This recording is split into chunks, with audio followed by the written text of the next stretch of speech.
Les Actes des Apôtres, chapitre 25.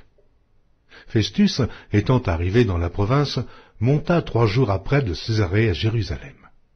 Les principaux sacrificateurs et les principaux d'entre les Juifs lui portèrent plainte contre Paul. Ils firent des instances auprès de lui, et dans des vues hostiles lui demandèrent comme une faveur qu'il le fît venir à Jérusalem. Ils préparaient un guet-apens pour le tuer en chemin. Festus répondit que Paul était gardé à Césarée, et que lui-même devait partir sous peu. « Que les principaux d'entre vous descendent avec moi, dit-il, et s'il y a quelque chose de coupable en cet homme, qu'il l'accuse. » Festus ne passa que 8 à 10 jours parmi eux, puis il descendit à Césarée le lendemain. S'étant assis sur son tribunal, il donna l'ordre qu'on amenât Paul. Quand il fut arrivé, les Juifs qui étaient venus de Jérusalem l'entourèrent et portèrent contre lui de nombreuses et graves accusations, qu'il n'était pas en état de prouver. Paul entreprit sa défense en disant « Je n'ai rien fait de coupable, ni contre la loi des Juifs, ni contre le temple, ni contre César. » Festus, désirant plaire aux Juifs, répondit à Paul « Veux-tu monter à Jérusalem et y être jugé sur ces choses en ma présence ?» Paul dit « C'est devant le tribunal de César que je comparais. C'est là que je dois être jugé. Je n'ai fait aucun tort aux Juifs, comme tu le sais fort bien. Si j'ai commis quelque injustice ou quelque crime digne de mort, je ne refuse pas de mourir. Mais si les choses dont ils m'accusent sont fausses, personne n'a le droit de me livrer à eux.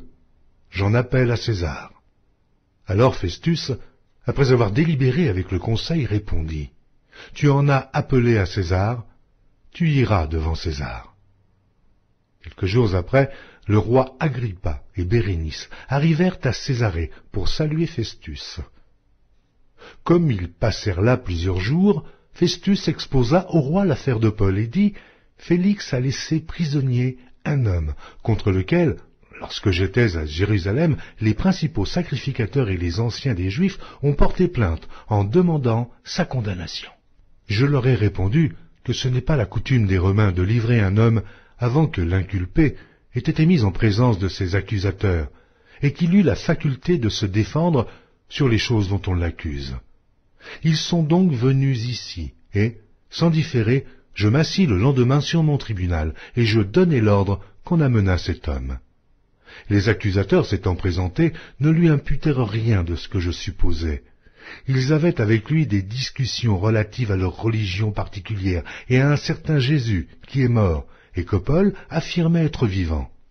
Ne sachant quel parti prendre dans ce débat, je lui demandai s'il voulait aller à Jérusalem et y être jugé sur ces choses. Mais Paul, en ayant appelé, pour que sa cause fût réservée à la connaissance de l'empereur, j'ai ordonné qu'on le gardât jusqu'à ce que je l'envoyasse à César. Agrippa dit à Festus « Je voudrais aussi entendre cet homme. »« Demain, répondit Festus, tu l'entendras. » Le lendemain donc, Agrippa et Bérénice vinrent en grande pompe et entrèrent dans le lieu de l'audience avec les tribuns et les principaux de la ville. Sur l'ordre de Festus, Paul fut amené. Alors Festus dit « Roi Agrippa, et vous tous qui êtes présents avec nous, vous voyez cet homme au sujet duquel toute la multitude des Juifs s'est adressée à moi, soit à Jérusalem, soit ici, en s'écriant qu'il ne devait plus vivre. Pour moi, ayant reconnu qu'il n'a rien fait qui mérite la mort, et lui-même en ayant appelé à l'empereur, j'ai résolu de le faire partir.